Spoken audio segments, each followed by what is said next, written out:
Good afternoon, everybody. This is one ISA seminar that we are beginning a little earlier than our usual seminars, and that's because Professor Farooq Contractor has to go back and teach in the evening, so he's kind of doing overtime today, for which we are of course not compensating him. A very un-business school-like arrangement, but I must say that I am very grateful to him for having dropped by. He is on a very packed 8-day trip to Singapore, teaching the EMBA Rutgers students in Singapore, and he's back from the ravages of Hurricane Sandy, as I understand. He's going to go back maybe into some more reconstruction uncertainties. Farooq is here today, and he's addressing a subject which would, in all probability, be figuring in our scheme of things either primarily or secondarily in a number of ways, and he very provocatively titles the theme "The Quarrelling Couple That Still Dances Together," and that's on the US-China relationship. But keeping in mind the focus that we have on South Asia and also the fact that we are a Singaporean institute, he wants us to take through the implications of this relationship for other Asian economies, particularly India and some Southeast Asian economies. So without wasting much time, I'll ask Farooq to take over, but before that I think I should just mention a very few words about what Farooq does. Actually, what Farooq does is so long and so elaborate, it's very difficult to sum up. I mean, his is one of the CVs which run into dozens and dozens of pages. But at present, he is teaching at the Rutgers Business School. He's a professor in the Management and Global Business Department. He was earlier teaching at Wharton, the Copenhagen Business School, at the Tufts University in the Fletcher School. And he's not a stranger to Singapore in the sense he spent some early years in the Nanyang Technological University. And Farooq graduated from the Wharton UPenn. He has been working on a diverse range of issues connected to international business, but I remember when I was a PhD student myself, I benefited heavily from the work that he had done on foreign direct investment and the firm-specific advantages in determining their investment decisions in emerging markets and developing countries. So that was a kind of pioneering work in this regard. And he has been on numerous supervisory committees, doctoral dissertations, served on the faculty of several doctoral and faculty consortiums. In fact, we were discussing on our way here about how he's been certifying some NUS business school programs as well. So you are a precious asset out here. He is on the executive board of the Academy of Management's International Management Division and was also the chair of the division and program chair at the Academy of Management. So Farooq, it's over to you, but being a true teacher and professor, Farooq has told me that he is happy to take interventions, even during his talk. So you're free to interrupt, and I think we will get some people trickling in. It's a bit of a difficult day in the sense it's raining outside, but so don't let that interrupt you. Sure. Thank you. Thank you, Amitabh. I'm glad to be here, and yes, let's make it an interactive session because I find that it helps me steer the presentation into directions that the audience wants. That's a good thing. And secondly, I can learn from some of your comments or observations. So my objective is that we're going to look at the US-China relationship, the entangled, quarreling kind of relationship, but and then in effect, as you probably know, there's been a lot of dollars recycled back from China into the US. There's a growing interdependence, foreign entanglements, and this is in the context of a coming transition, a transition that has already begun in China and, by the way, in India, away from the low value added assembly type of operations into higher value portions of the value chain. And so this transition, what does it mean for China and the US, and what does it mean for India and other Asian economies? So we begin with the last year, 2011, for which we see that there was a horrendous trade imbalance between China and the US. So the US exported only about 100 billion, to China, but imported almost 400 billion. So that is a result of a surplus of 400 minus 100 or 300 billion dollars approximately in the hands of Chinese exporters, who then, under the laws of the Chinese government, are supposed to hand over the dollars to their bank and get RMB. The Chinese bank, in turn, hands over that $300 billion surplus to the central bank and get RMB to the commercial bank. Then the central bank of China has to decide what to do with that $300 billion in just 1 year, 2011. A significant portion of that, $300 billion, gets recycled into the U.S. economy, mainly through purchases of treasury bonds. So we'll talk about that issue. So why, before we get into the mechanics of the recycling, why is the U.S.-China trade so unbalanced? Well, one can come up with several hypotheses. And please do add some of your own suggestions. Low wages, $1.60 per hour in manufacturing. Incidentally, just 7 years ago, the average was 91 cents. So that tells us that Chinese wage inflation is quite high. Although $1.60 an hour is still a pittance compared to the U.S. With average manufacturing wage of $34, but still an escalation from 91 cents to $1.60 is percentage-wise over 6-7 years quite a lot. I say so far abundant and docile labor force, but you've probably been reading reports how in the East Coast, specifically in Guangdong province, companies have had trouble finding workers. The low-level, unskilled workers don't come back from spring holiday. In fact, I was talking to somebody who said that now in Guangdong province they're offering big bonuses to labor not to go back to their villages over the New Year's or whatever holiday. Allegedly undervalued RMB. And of course, one thing that educated people need to understand when you hear, allegedly undervalued means what? Against what benchmark? Actually, it's a theoretical economics benchmark called the purchasing power parity theory. I don't know if you know about that, but if you are interested, we can go down that path. High degree of savings and frugality in China, not only in terms of individual household savings, but Chinese businesses are competitive because where the American manager traveling would stay in a 5-star hotel by himself or herself, in China they'll go for two-star or 3-star hotel, and the 2 or 3 Chinese managers will occupy the same room. So my point is, the savings or the low cost of production in China is not just because labor is cheap. There's a whole culture of frugality, and let's call it efficiency, because when you are frugal, your frugal attitudes, you look for production efficiencies as well.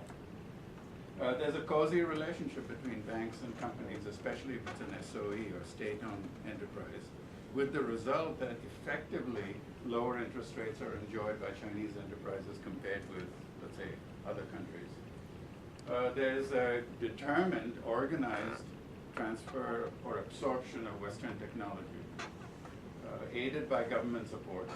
It could be in all kinds of forms, such as allegedly, American companies are now getting sensitive about the idea of industrial espionage, but also aided by policies that require a Chinese partner. So, for example, the growth of the automobile industry, and today, Chinese indigenous companies are capable enough of producing world-class automobiles. Why? Because of the joint ventures that were forced on Volkswagen and General Motors and other companies. And finally, low transportation costs. This is my favorite example. If you have a mega ship of this size, 400-meter, each ship carries 525 million T-shirts. It can carry, that's the capacity, and therefore the cost per T-shirt across the Pacific Ocean is a mere 3 cents, or 75 million pairs of shoes. So part of the explanation for this big trade across the Pacific Ocean between China and the US is improvements in ship design, efficiency, to reduce transportation costs.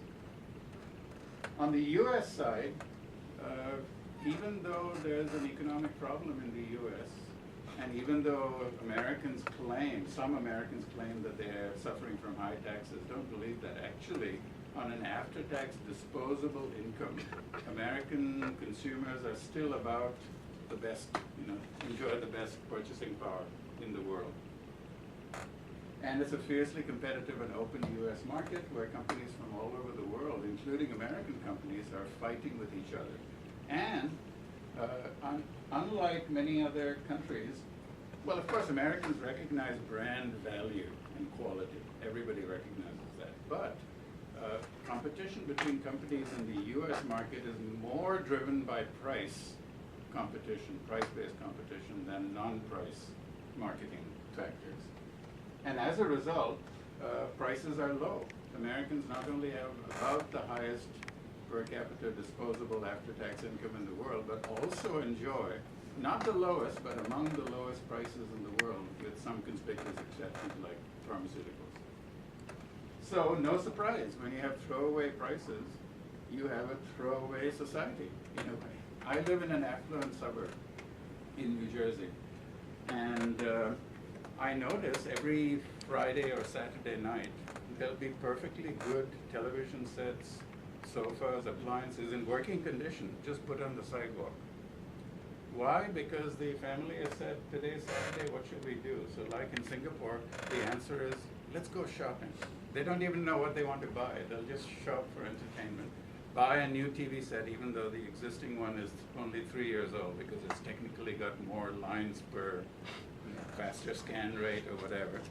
And then, of course, in the evening on Saturday and Sunday, shadowy figures speaking Spanish will come and take those appliances away.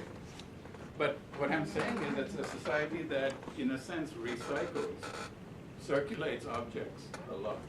No surprise. When you think of how cheap things are, given middle-class incomes, how ridiculously throwaway low prices, then why not recycle faster? Consumption is king, and things have changed now, but until the big recession, savings rate was 0 or even negative. So excess consumption on the other side of the Pacific Ocean, matched by excessive savings and frugality and cost-cutting on the Chinese side. So there's a big trade deficit. Not only for 2011, 300 billion, but going back many years. Of course, it's been increasing lately.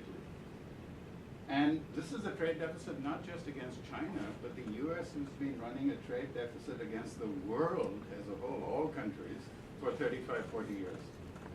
And how is this possible? It's really unprecedented, talking about American exceptionalism. This is the only country that for 35, 40 years has gotten away with running successive back-to-back trade deficits of huge amounts of money. Well, to explain that, let me tell you what happens to the ordinary country on the planet when it suffers a trade deficit. The point I'm going to show is that it cannot be sustained for too long for an ordinary country. Let's call this ordinary country Fredonia. It's a hypothetical nation. It imports more than it exports. That means at the end of any accounting period or year, foreigners, meaning the rest of the world, have extra Fredos in their hands. That's the name of this country's currency. But foreigners don't want to hold Fredos. What they will do is sell the Fredos in the foreign exchange market. And with the surplus Fredos being sold in the foreign exchange market in the hundreds of millions or billions, what happens to the value of the Fredo? Devalues. And that's a self-correcting phenomenon, because after the Fredo devaluation, exports of the country increase, right? Because after a devalued currency, in the currency of the prospective importers, it looks cheaper, so they buy more. Exports rise. By the same token, imports coming into Fredonia, after the Fredo devaluation, look more expensive in the local currency, the Fredo, so imports go down. So exports go up, imports come down. There's a natural self-correcting phenomenon for addressing the trade deficit in most countries. There are 3 exceptions. Actually, yeah, 3 exceptions. First of all, in some countries, like we see this month or this year in Argentina, there's a currency controlled by the government. The Argentine peso at 4.7 is overvalued. And as a result, the government has imposed import restrictions and all that kind of stuff. So that can only happen for a few years because we don't have time in this presentation. If you want, you can ask me why it's not sustainable for more than 5-10 years at the most. The second exception is when the trade deficit is offset or more than offset by inward remittances from foreign workers, etc. I think India is in that picture with the trade deficit, but offset in the capital account, it's offset by the inward remittances from the Middle East and so on. That applies to only a few countries. The third exception, 35, 40 years, is the US. So let's look at some pictures. With the exception of some couple of years in the 1970s, since 1970, the US trade deficit against the whole world, not just China, has been, I mean, this graph is as a percentage of GDP, but you get the idea. This is net exports. Net exports means exports minus imports. And when it goes into the negative zone, that means it's a trade deficit. This graph starts in 1994, and you can see that US imports have consistently exceeded US exports to the rest of the world. So you want to jump in and make a comment or an observation, question? I'd be happy to take that right now. And of course, this is the blue zone is the recession. So when there's a recession, both imports and exports dip a bit, but then they resume their inexorable upward climb, as it were. This is showing the role of China in the overall US trade deficit. So the overall deficit is in yellow, China is in red or orange, and Chinese share in the overall has been increasing. So it's become a hot potato. Mitt Romney got up and said, you know, day one of his presidency he's going to declare China as a currency manipulator and all that. So, you know. Of course, it's not just China. It's oil imports. But as another side observation, we don't have time today to talk about this, the US is making another of its own transition where in a few, well already, well, let's say by 2013, the US has the potential to be energy independent. Not oil. If you take all sources of energy, including wind and natural gas and all that. In fact, the US is about to begin exports of natural gas to other Latin American countries. So the chances are good that in 5-10 years, the oil dependence will come down, if not to zero, to a very low level. Okay, so not just the trade deficit, all right? Now I'm going to talk about another deficit called the government budget deficit. I'm sure you've all heard this expression, the fiscal cliff, that they're worried might happen next month. Well, look, it's already happened. This is the government budget deficit. You know, when in the Second World War, when they had these deficits to finance the American war effort, they were scared of these numbers. In the long historical context, look at how small they look. So let's say that about this, over roughly the same period from the early 1970s to today, with the exception of 4 years under Bill Clinton, the US has also been running a government budget deficit, which has gotten horrendous in the last 3 or 4 years. This is actually from the White House webpage. So this is actually misleading because this is a Republican site. Actually, Clinton had a positive number. You know, there was a reluctance to admit that. But anyway, you can see that the least negative of all these presidents. With Obama's negative 8.3% deficit, that's actually dangerous because economists say that when a country goes more than 6% into deficit, 6% of its GDP, then real trouble is coming, a la Greece. So let's hope the problem will be solved. Okay, so how is the trade deficit we discussed earlier financed? By foreigners who don't behave as if the US was Fredonia. See, for an ordinary country, the surplus currency of that country would be turned into the foreign exchange market, there would be a devaluation, that would be a self-correcting phenomenon. Instead, foreigners who earn the extra dollars because they've sold more to the US than they bought from the US are willing to hang on to dollars, not in cash, but in some dollar security or asset, and not exchange them, not take those dollars to the foreign exchange market. So that's the reason why the trade deficit has been sustained for an impossibly looking 35, 40 years. In addition, Can I make a comment? Yeah, please, Mother. In addition, there is this a very nice advantage that United States enjoyed for a long time, ever since the end of Second World War and the way the international financial system has progressed, wherein majority or a significant amount of United States dollars are actually in the hands of the foreigners. Because, for example, the OPEC, for example, trades its oil in terms of dollars. So lots of countries, in order to finance their petroleum imports, they hold foreign exchange reserves primarily in United States dollars. Right. So that itself creates, that gives them a cushion. There is a strong external demand for their currency, and therefore, even though its own government is not doing very well, economy is not doing well, there still is a nice cushion that the United States can enjoy.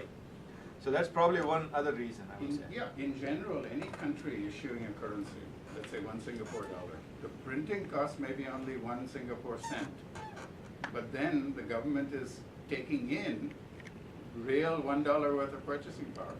Yeah. But in addition, what Professor Annavarjula is saying, this is Madan from Hello, everyone. Anyway, what he's saying in addition is not just Americans who are holding these pieces of paper that cost only 1 cent to print, but foreigners. I'll show you these figures. So how is a government budget deficit financed? By the government issuing pieces of paper called government bonds. It's a 1-year bill or a 2-year bond or a 10-year bond or a 30-year bond, whatever. And in return, the government takes in money, which it can spend to support the difference between tax collections, which are lower than expenditures. So the difference between expenditures and tax collections, the government budget deficit, is financed by issuing these pieces of paper, government treasury bonds. Who buys treasury bonds? Not just Americans, but also foreigners. And I'll show you numbers. Today, the foreign holding of US treasuries is more than 50%, which means that if it had not been for foreign purchases of US treasury bonds, interest rates would have been much higher, double, triple, quadruple what they are today in the US. So this is just showing you this picture again for 2011. Going back a little further in time, we see that in terms of foreign exchange reserves, let me jump ahead and show you this picture. This is what Madan was saying, that for all the angst and the worry and the fears and the dislike of dollars, the dollar remains the world's predominant reserve currency. I mean, you can see this latest figures for 2011 as well. And in fact, the holdings of euros by governments has actually plateaued out and even gone down. The dollars have come down, dollar holdings have come down a little bit, simply by the green, which is other currencies, which would include the Singapore dollar, the RMB, the Brazilian real.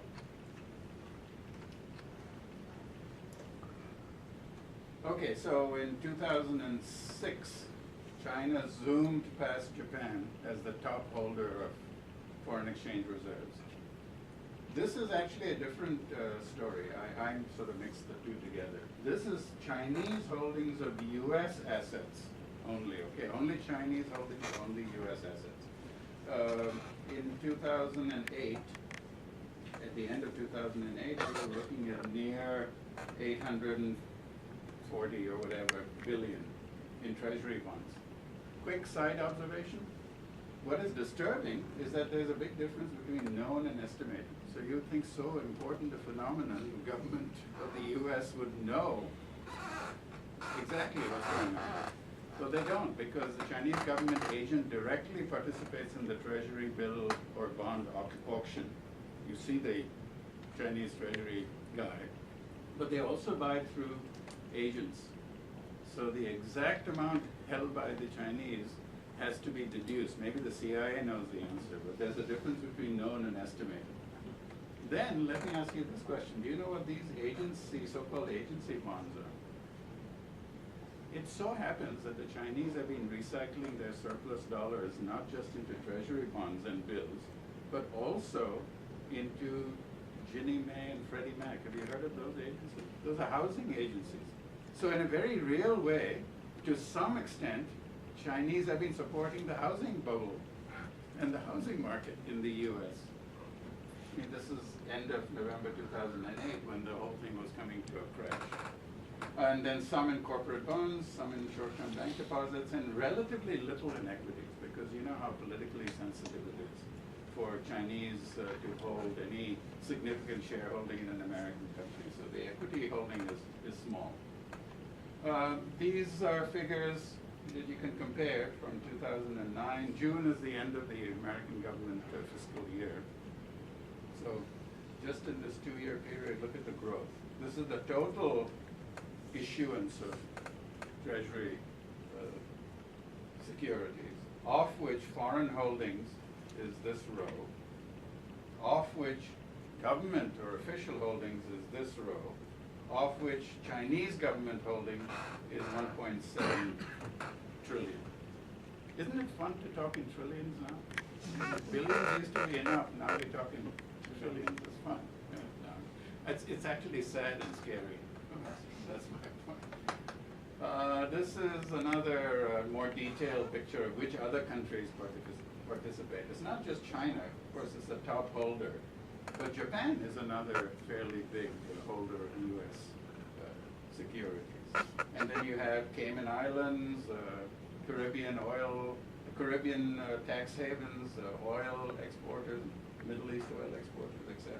So the picture that emerges is that the rest of the world is quite happy investing in, not only keeping the money in dollars, but investing in dollar-denominated securities. And they've been doing it, as I said, for 35, 40 years, which sustains what I call the dual deficits. One is the trade deficit, the other is the government budget deficit, the U.S. government budget deficit. So we have cartoons like this. The Great Wallet is even bigger than the Great Wall. Sorry, these are the same figures, except these are the most recent information. That's why I included this, August 2012. And you can see that the Chinese, under this publicity, negative publicity, have actually been cutting back a bit. But it's still over $1 trillion. So these are the two big holders, China and Japan. And Japan, of course, is an ally. It is considered an ally. Okay, so we saw this. Not only, so governments continue to hold dollars, but does it make sense? Is it a rational thing to do? And how long can this continue? That is really the question I want to address. Because in a trade-weighted basket of against a trade-weighted basket of currencies, the dollar has been sort of on a downward trend until recently. So let's look at what? This is a child in the U.S. says, give me allowance in RMB. No surprise, appreciating currency. So let's do a little calculation. Let's say that the Chinese government purchased a 7-year treasury bond in 2005, yielding at that time about 4%. So just to cut to the quick, what we see is a picture where, in effect, there's a loss, a small loss. And if you, this is undiscounted numbers. If you discount them to present value, the loss is bigger because their investment is up front and then they're getting their return much later. The even worse story for Japanese pension funds. Really, I mean, so I say 120, but there are some Japanese pension funds that bought American securities when the yen was closer to 200, and you know what it is today, right? 80, 79. Sorry? I was there in Japan for 7 years. So you have Japanese retired people who have suffered because their fund managers invested too much in the US dollar. Or let's put it this way, the Japanese yen has appreciated enormously.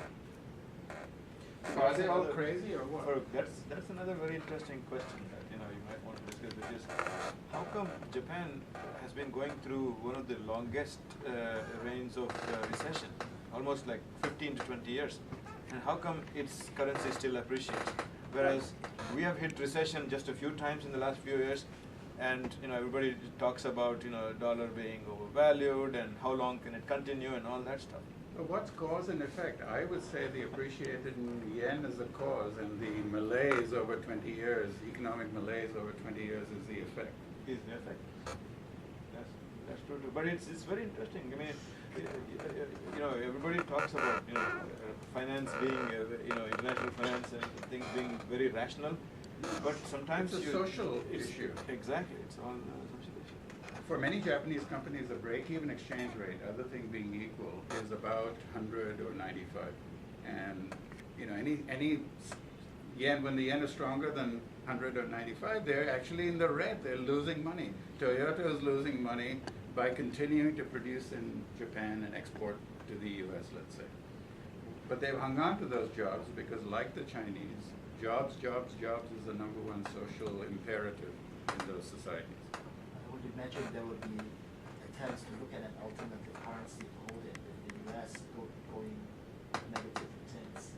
People looking at euro or Japan, so when But actually no, the euro has flattened out. Got even worse before. Exactly. I mean, that's what Before even you went up a bit. So my question is, are they all crazy to hang on to dollars? But whatever, they sell real things like automobiles, and they earn these dollars which will lose value in yen or in RMB. Is this crazy or what? Why are they doing it? And the answer is on the next slide. Out of self-interest. I mean, in a way, it's like riding a tiger. You've got to keep going along that same path, because if you get off the back of the tiger may turn around and eat you. But if you keep riding, at least you can go for a few more days or hours. What is the self-interest? Well, mainly, Japan, for the Japanese, for the Chinese, the US market is the big market. Literally tens, maybe that's an underestimate, tens of millions of jobs in China and Japan are dependent on the US customer. So if they sell the dollars and the dollar goes down, all that would do is to make the Japanese and Chinese product more expensive.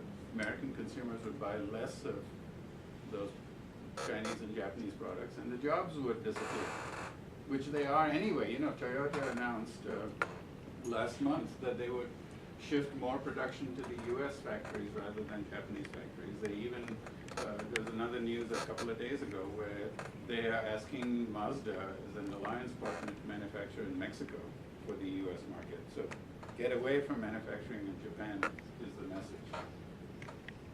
The other reason is that it's a dangerous game, riding on the tiger, because if everybody simultaneously lost confidence in the dollar and started selling, then there'd be a problem. See, that's why there are voices in the US that are saying, hey, wait a minute, this is scary even for us. To have more than 50% of Treasury holdings held by foreigners is scary, they say. Actually, in counter-argument would be, what difference does it make? Who owns those Treasury bonds, whether it's Americans or foreigners? But the doomsday scenario, and I only give it a 1% probability, okay? So I'm not saying that that'll happen. Only 1% probability. Doomsday scenario would be something goes wrong, or there's some reason why the rest of the world gets even angrier with the United States, and they all simultaneously want to get out of the US Treasury holdings, which are what, 3, 4, 5, whatever, trillion. What would happen? Step number 1, in the Treasury secondary market, they would sell hundreds of millions worth of US Treasury bonds. So the Treasury bond price would go down when you sell that asset. And you know what happens when a bond price drops? Interest rates spark upward. So that itself would throw the US into a huge depression. Step 2, the dollar cash that the foreigners have gotten from selling their Treasury securities, they take to the foreign exchange market. and again simultaneously and massively sell dollars, so the dollar would tank, which would hurt American dollar cost of imports coming into the U.S., would really precipitate a big depression. So that's the doomsday scenario. Will it happen? Probably not, because these foreigners know that they're losing money in holding U.S. dollar assets, but it's like riding on a tiger. You got to keep riding. You can't get off this game, at least for the foreseeable future. Then there's another angle. At least for the Japanese, the Taiwanese, the Singaporeans, and the Indian, there's a political reason why they want to support America. So, you know, the Japanese have bases, permanent bases, where the U.S. fleet anchors. Singapore has been requesting the U.S. fleet to visit more often, as I understand it. The Taiwanese, you know, they say protect us from aggression from mainland China. Now, I'll give you an illustration. The Japanese, in a way, are, yes, their dollar holdings may lose value in yen terms, but they're enjoying something else. Under the Japanese constitution, you're probably aware that they cannot spend more than 1% of their GDP on defense. I mean, there are ways to get around that obstacle, but for the most part, they don't spend very much on defense. Why? Because there's an American military umbrella over Japan. You know who wrote that constitution? Douglas MacArthur. And he wrote it in a way to limit the resurgence of Japanese militarism. But the happy result for the Japanese in the 21st century is that they let the Americans bankrupt themselves by spending huge amounts on national defense and all that. And they are restricted to only 1% expenditures on. So it's a great game. And now, of course, even Indians have become very friendly with the U.S. government in the defense sense. And the dollar can and has rebounded. So throughout economic history, people have underestimated the resiliency of the U.S. economy and the U.S. dollar. And if you hold your reserves in euros, well, that's an overvalued currency. Who wants to buy an overvalued currency? Getting back to our budget deficits, this is the scary thing. As a percentage of GDP, the U.S. is in a very perilous situation. And the total debt, the outstanding debt, and the slope of the graph is really scary and steep. Another cartoon. So the summary so far is that the massive U.S. trade deficits have been financed for 35, 40 years by foreigners, not turning the dollars into the foreign exchange market, but instead parking them in treasuries, which has the happy effect of supporting the other deficit for the U.S. government, keeping interest rates low, supporting the housing market indirectly, in a way, and directly, and generally facilitating a big consumption boom on the other side of the Pacific Ocean. And this is done as much out of self-interest as anything else, so that jobs can be maintained and created in China, Japan, and so on. However, this is all about to change. What is the transition? If you have assembly, the vertical axis on this graph is value added, or value capture, or profitability. On the horizontal axis, we have different stages of the production and marketing chain, the value chain. If you go higher on both sides of the U, then you capture more value. And the Chinese are beginning to do that. They're realizing that there's no great future just in low-end assembly work. Yes, you earn something, but it's not that much. Let me give you an illustration. The iPad. The Finnish, you know that it's assembled by Foxconn. Actually, it's a Taiwanese parent called Uneasy. But Chinese assembly adds only $10 of value. That's what Apple pays Foxconn, $10. But the finished item, which is at a wholesale value of $275, is then shipped, assembled and shipped to the U.S. So in trade statistic terms, it seems that the iPad alone creates a trade deficit of $4 billion. Because the U.S.-based components that are made in the U.S. and shipped to Guangdong, where they're assembled and then brought back, constitute only $7.15. So trade deficit looks horrendous, but the Chinese are adding only $10 of value. And if you say, well, what is the balance between China and the US on a value-added basis as opposed to finished value of the iPad versus the components, then you're looking at only 42 million as opposed to 4 billion. Anyway, the point of this, there are 2 points of this slide. One is that statistics can be very deceptive of what's really going on. But the bigger point I'm trying to make is that what does China get out of this kind of low-end, low-value assembly work? Only $10. That was my point. So this portion of the value chain, which has been the strategy of China, is really going to have to change. So here's a table from an article I published in August in Yale Global called 7 Reasons Why Manufacturing Might Have a Resurgence in the US. Of course, I'm careful enough to add 3 reasons why it might not happen. But anyway, among them, I mean, if you look at productivity comparisons between the US, Germany, France, China, etc., here's what we see. In terms of hourly wages, as I said, in China it's $1.60 an hour. US $34, Germany $47 an hour. So China seems to have an advantage. But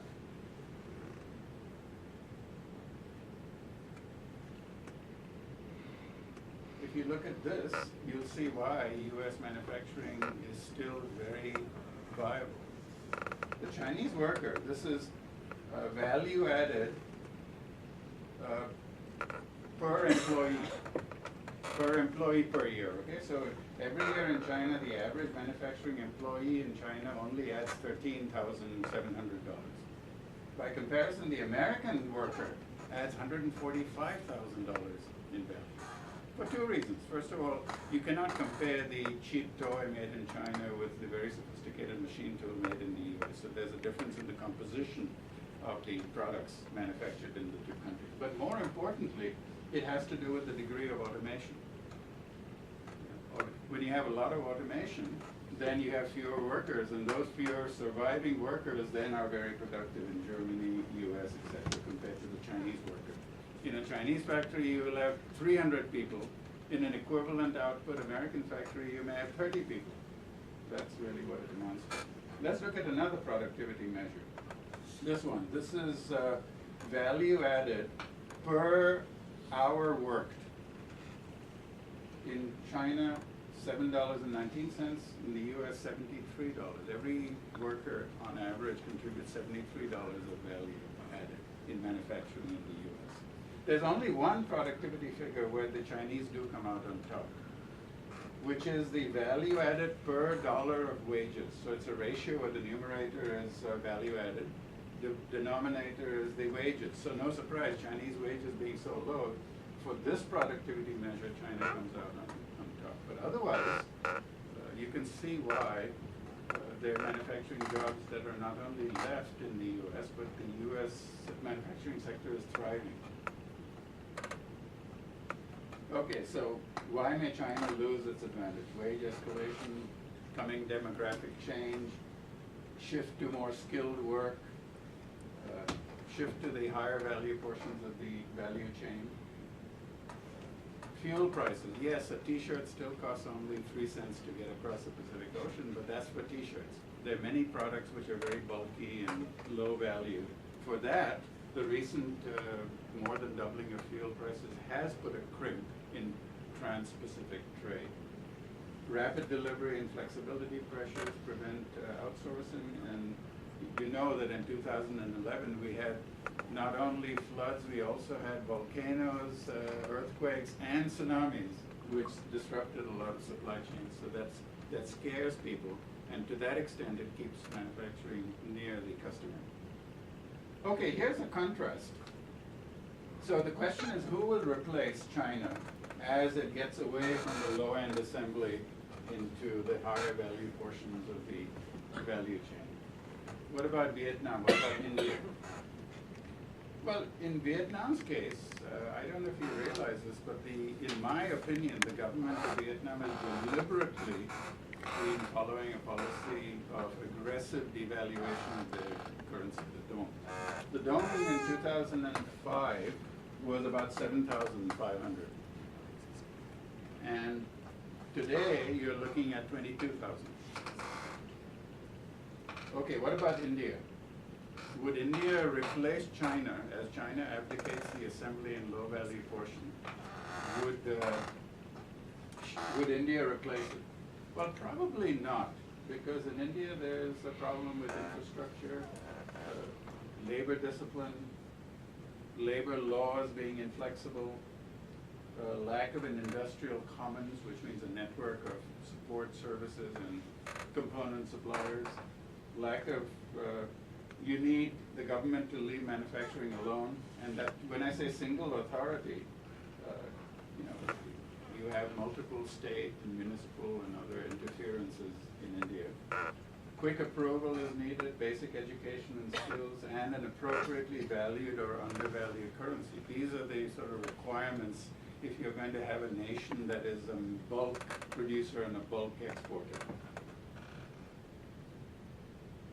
The Indian rupee, you know, has gone from 10 in 1982 to 56 lately. Now that looks like a lot of devaluation, but you pick up a calculator, you find that it's a compounded, over 30 years, it's a compounded growth rate of about 6%. Well, that, according to purchasing power parity theory, that may not be enough of a devaluation of the Indian rupee. Because, to put it crudely, okay, PPP theory is saying that a country's currency, in order to remain, for its exports to remain competitive, has to devalue to the difference between the inflation rates between its domestic inflation and, let's say, its trading partner, the US. Now, I haven't done this study, but my suspicion is if you take the Indian inflation over the same 30-year period and compare it with the US inflation over the same 30-year period, the Indian rupee, although it has devalued quite a bit recently, is not enough of a devaluation. Is it nominal bilateral exchange rate? Yeah, this is rupees per dollar. This is not a trade rate. No, this is just, I mean, I haven't, as I said, I haven't studied this. It's actually worth half a day's investigation. What is it actually like? Because in weighted real terms, the inflation has been much higher than the nominal devaluation. So in effect, it's cancelled out. Right. You know, just 2 years ago, my students of Indian origin in my classes in the US, they were all puffed up. They're saying India's shining and we're doing so well, growth rate of 8%. And I say, yes, that's true, that's great. India's doing happily very well. But I'm going to tell you about PPP theory. And so, you know, then I say, I told them that the Indian rupee was ripe for a devaluation. This was in 2010, right, when it had come back down to the 44, 43 level. I said, according to the theory, there's going to be, it's overdue correction. And sure enough, it went from 43, 44 to 56. Okay, so as far as India is concerned, for the reasons mentioned in the earlier slide, mass-produced low-value assembly is probably not the appropriate thing for India. And in fact, what Indian companies have already started to do is to move into R&D, into high-value components, into after-sales services, which includes, I include in this category, software and IT support. So here's your U curve, or sometimes called the smiling curve, where, you know, the higher value end is in R&D and components, and in marketing and knowledge management services. Let's see what social qualities are needed to support different parts of the value chain. For R&D and high-tech components, you need very strong tertiary education, inventiveness, creativity, which Indians have. Not all Indians, but there are enough Indians with tertiary education degrees to make it happen. Over here, in assembly work, you need mass mobilization and discipline, which at least so far the Chinese seem to be better at than.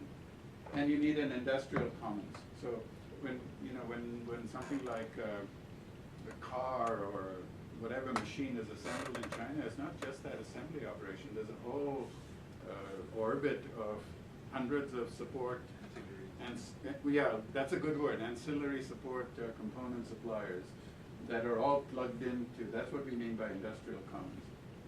And of course, again, in marketing, in brand development, in software support, in consulting services, you need creativity and ingenuity, which again, there's enough in India. So the red line, the red dotted line, I call the degree of regulatory impediments, risks, and costs, which is higher in this part of the value chain and lower over here. Because in terms of interference by, used to be called the license raj, there's less chance of it happening in this end and this end of the value chain. In fact, my theory a long time ago, published in, forget, was that one reason, among others, why India became so big in IT and software is because it flew under the radar of the license raj. I mean, the license raj, you needed permission to produce a tangible object. In fact, I spent my last 2 years in India as an executive taking flights to Udyog Bhavan and begging them to allow us, Tatas, to start a project. And that was a 100% export-oriented project, and we had to beg and beg, and it took a few years of begging before they gave permission.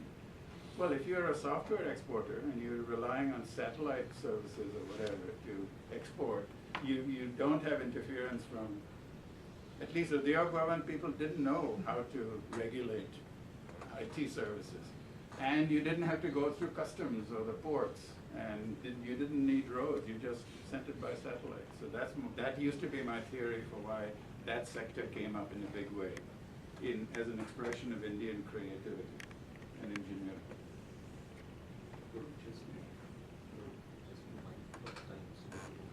Right, I'm going to quit soon. Thank you. So the examples, of course, are in pharmaceuticals and our pharmaceutical research, high-level software and hardware architecture. These are the companies present in India. Tesco, of course, is a grocery chain, and yet they've sort of abdicated much of their management and operation control to the Indian subsidiary. Finished automobiles coming out of Chennai and other places. India imports crude oil, converts it back into high-value finished products, and then re-exports them back to the same Middle Eastern countries. Engineering goods cluster in Pune. Marketing services exemplified by Nielsen India. So why? Well, first of all, scientists and technicians are not unionized. And skilled, well-paid labor is more disciplined, one can argue, than unskilled workers. And even though you pay them more, there's greater productivity per worker. And it's a value proposition for the Indian economy, the skilled end upwards. And finally, this is actually an idea I got from Professor Palit, which is that the tax incentives in India are really skewed towards capital investment rather than job creation. So if we look at India's manufacturing exports, this graph on the right-hand side, we see that actually 64% is what I would call non-traditional engineering goods. When we say chemicals, actually that includes pharmaceuticals. And then you add to that the refining of petroleum products and re-export. Total adds up to 64%. And the traditional items like jewelry and leather are maybe diminishing in share. I don't know. I'd like to look at that. In the service exports, you have, let me jump ahead to this one. Just in 6 years, from 2000 to 2006, this is from a study done by Hassani and Kenny, and the size of the bubbles are the amount of value added, or the value of the services exported. So you had basic software, a little bit of call centers, the beginning of medical transcription, but just look 6 years later, not only has the software bubble increased in value, but you have interesting things like R&D, IC chip design, financial analysis, which includes derivatives, high-level mathematics kind of thing, medical services, radiography. So there's been a transition, even in the service exports, just in 6 years, from low-level stuff to fairly sophisticated items. And a UN survey shows that all in all, India, this is ranking of countries by attractiveness as investment, for R&D. China, the US, and then India. Here's some more examples. Fairly sophisticated stuff. So the sweet spots for India include R&D. This is what really impressed me, according to the study last month from Zinov Consultants. Over 5 years, I think the 5 years were 2005 to 2010, their study, multinational companies, they estimated, have saved $70 billion by doing the R&D in India instead of back home. And the talent pool is growing at 9% per year. But of course, there's still a long way to go, because in comparison with other countries, even China, India is still occupying a very tiny share. But by the same token, when you have a low base, then the growth potential is also very tremendous. So just to wrap up, China and the US have been in an uneasy dance for the last 30 whatever years, based on basic assembly operation, and China has kindly recycled the money, dollars, back into the US, perpetuating the dual deficits, keeping interest rates low, et cetera, et cetera. But as China transitions to higher value portions of the value chain, probably India cannot and should not step into China's shoes. Instead, India has begun its own foray into higher value portions such as R&D, skilled labor content, IT enabled services. And this is good for India's international competitiveness, although I add that it's not necessarily so great for job creation. Because mass-produced, low-end assembly work is good for job creation. So thanks for your attention, and I'd be happy to continue with any discussion.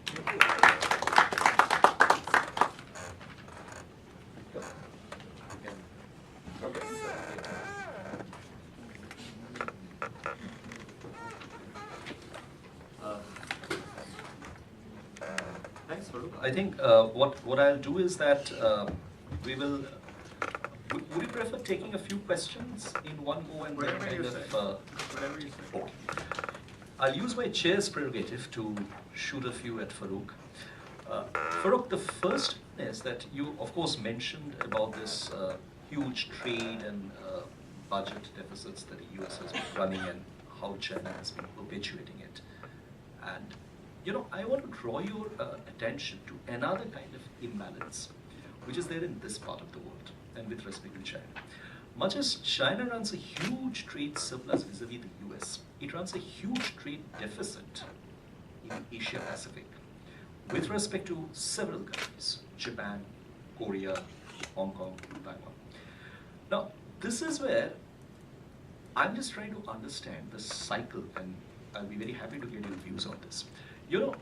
We talk about what will happen if the China-US trade balance changes in a different direction.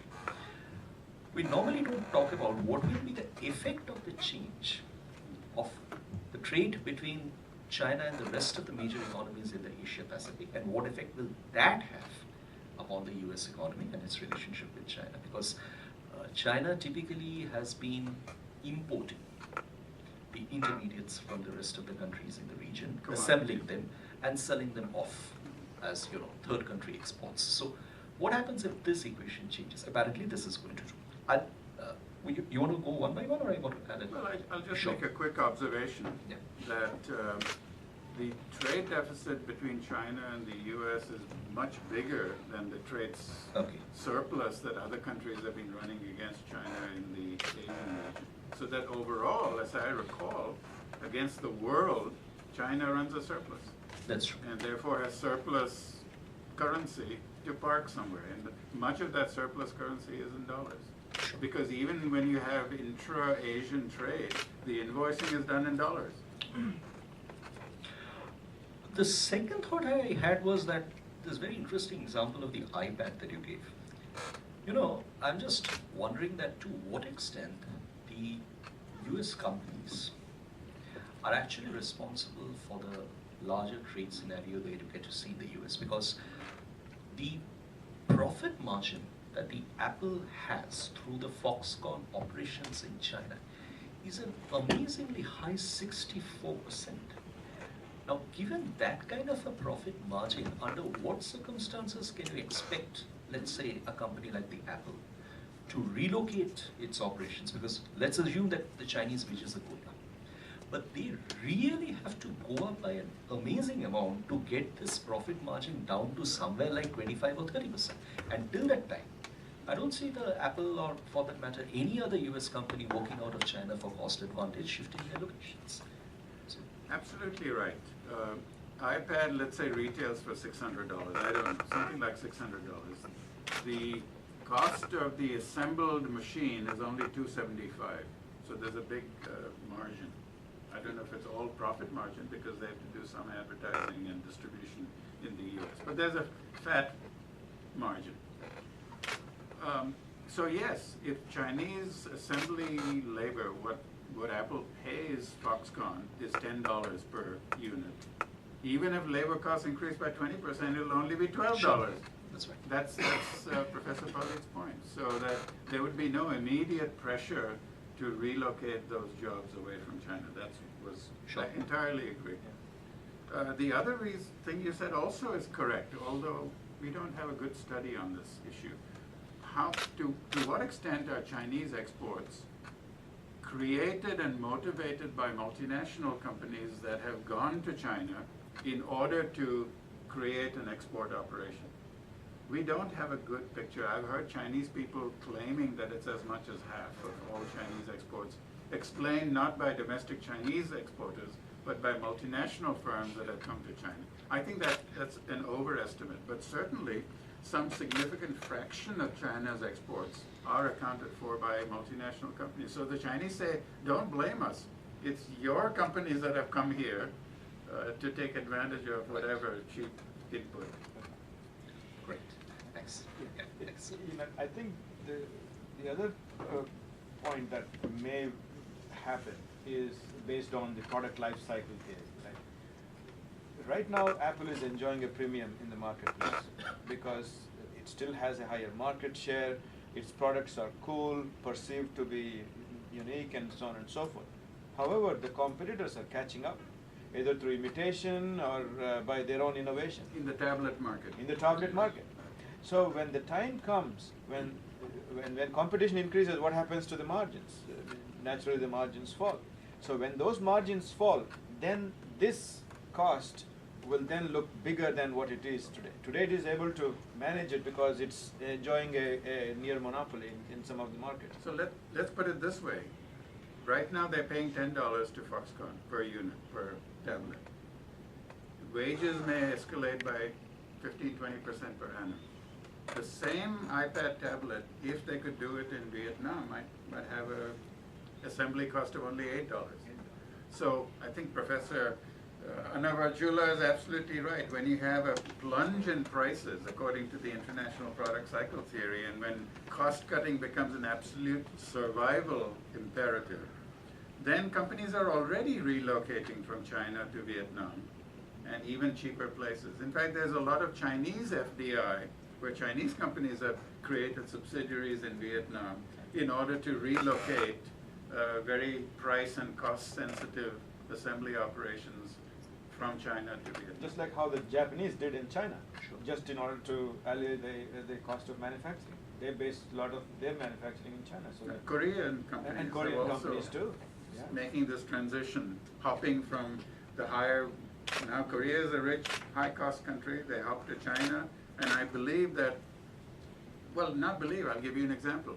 Nike shoe factory, not a Nike shoe factory, it's a Korean-owned shoe assembly operation in the Philippines, owned by a Korean company that used to, 2 decades ago, assemble shoes for Nike in Korea, but of course Korean wages are now so high.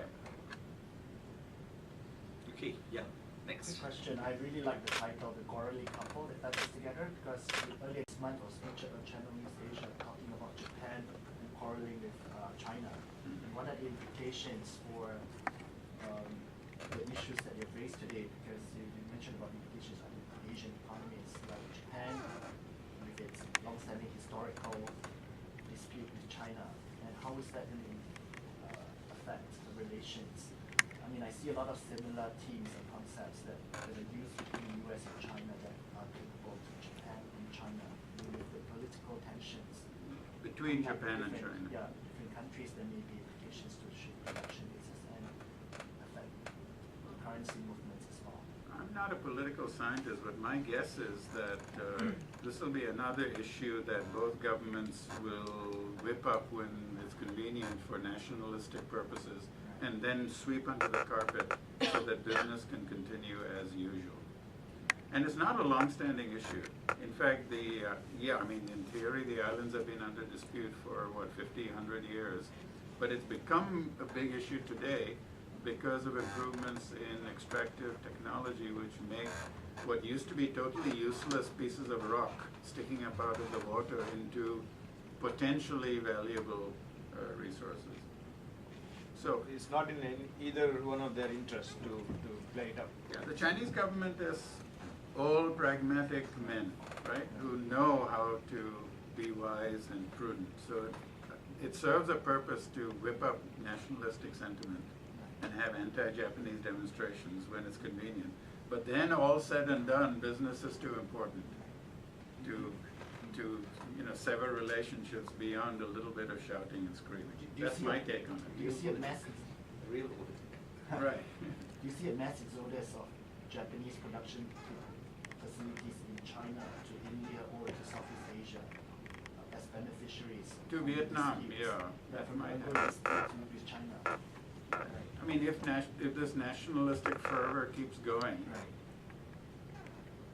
But I don't know enough about the Chinese consumer's mentality to be able to, because really it boils down to that. Not the Chinese government, the Chinese consumer's mentality towards so-called Japanese products. There's a company called Uniqlo, Right. which is Japan-based, and they've gone to great lengths to disguise their Japanese identity or their home base. So, and maybe you can help. I mean, what is the Chinese consumer's mentality? Will it really punish Japanese companies after the excitement is over, or?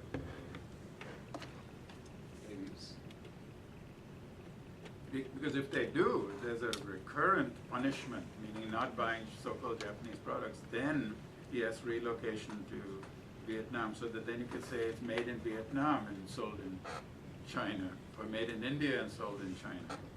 And companies play these games all the time. I have a favorite example.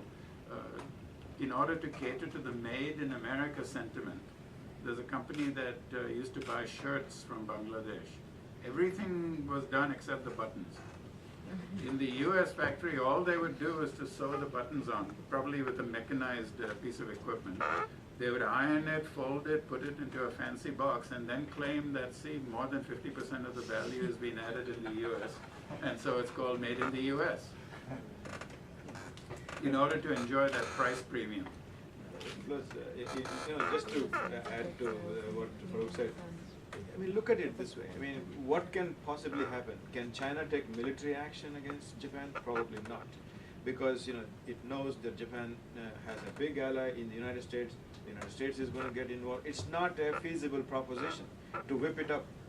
Number one. Number two, Japan invests so much money in China, and so it's not in the business interest. So they're not going to take it any further. It's good, like Dr. Contractor said, that to keep the people together, to have the nationalistic pride, especially when this 10-year transition of power is going on, and when there is still some noise here and there about democracy and human rights and stuff like that. That's exactly when they need this glue of nationalism, right? Correct. I think what I'll do is, I had promised Farooq that he won't be late for his classes. I have to live up to my commitments. So what I'll do is I'll just take one more last question from our colleague Surya Narayan. You haven't said anything at all about the so-called military-industrial complex in the U.S., which used to be one of the drivers of the U.S. economy. I said the US is bankrupting itself by spending so much on defense. Okay, please. Yeah, but I mean, of course, they also earned a lot through defense exports. one does not expect the US to sell weapons, high-tech weapons to China. One doesn't expect that to happen anytime soon. But what is the importance of the defense, the military-industrial complex in the US economy context? It's a significant fraction of the American economy. Too much, many people would say. And Obama wants to cut it back. But I don't think that you can draw too much of a connection between that and arms exports. The US, I think, probably is the world's #1 arms exporter. Yes, But the arms export figure out of the US is probably a very, very tiny amount compared to the overall US defense expenditure out of the US government budget. So I think the more serious issue is, where does the American tax dollar or foreigners putting money into the US, where is that money is it being wisely spent if a country spends too much on defense? But of course, too much on defense, the Japanese and the Taiwanese love that. The Singaporeans love that. The Indians love that. Saying, go ahead and, send your fleet over. Put your military umbrella over us. And we can then enjoy spending less money on defense. So we end on a note of love rather than hate. Farooq, this will add marginally to your baggage, Oh, that's fine. but it's a gift from our side. But thank you. It'll add a lot to my knowledge. I hope so, it does. Thank you so and much. We look forward to having you back here again. Thank you.